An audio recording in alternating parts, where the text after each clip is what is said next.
Hello, I'm Umair Khalid. I'm one of the social media editors at JACC Cardiovascular Interventions, and it is my great pleasure to welcome Dr. Newkirk and Dr. Arts. Thank you both for joining us today. Thank you for your invitation.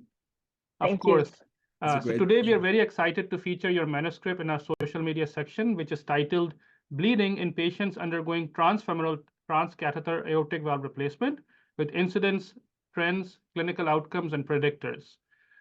So could you please begin by describing to the audience how you defined major and minor bleeding in your study?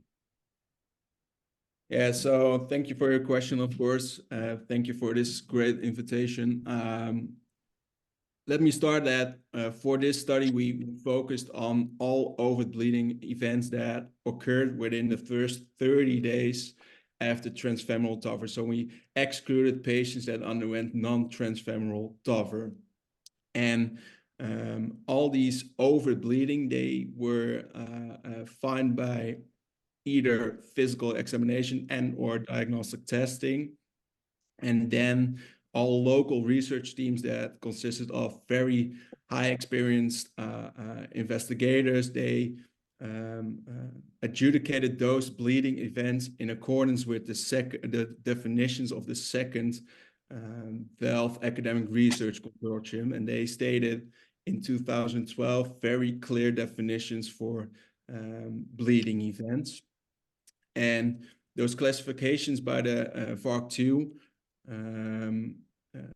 were based on location, the amount of drop in hemoglobin, the use of vasopressors such as noradrenaline, but also on the necessity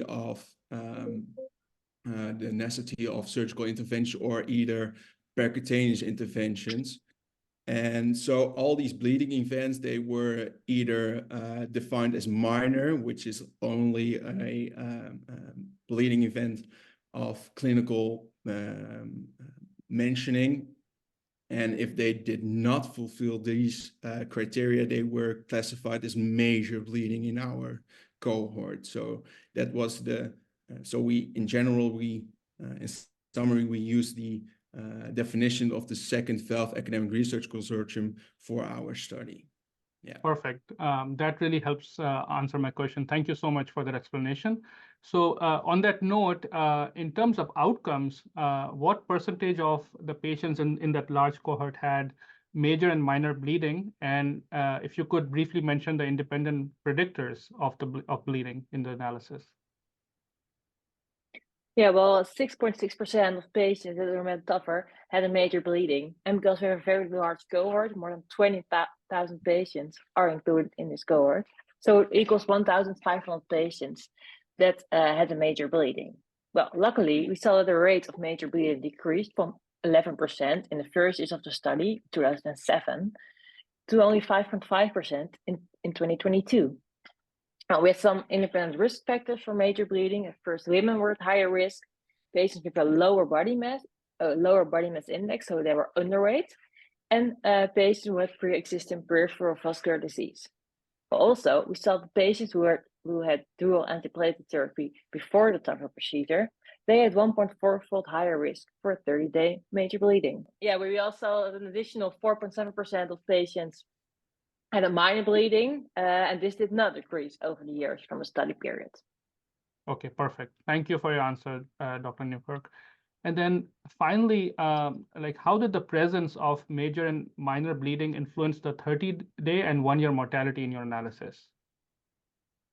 Yeah, so that's, of course, the most important part of this study. And interestingly, those patients with major bleeding had a higher mortality risk during the first 30 days, which was in the group with the major bleeding, it was 14% versus only 4% in the patients that did not have a major bleeding within the first 30 days. But it did not only affect the mortality rate at 30 days, but also at 1-year mortality, which was also increased in those patients with major bleeding. Actually a 1.5-fold higher risk in those patients. So it significantly affected mortality in patients undergoing transfemoral TAVR.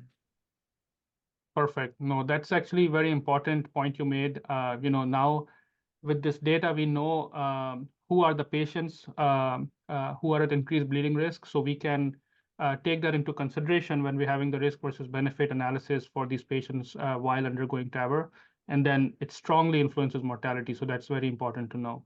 So thank you for answering all the questions and sharing your insightful results with us, and congratulations on this work.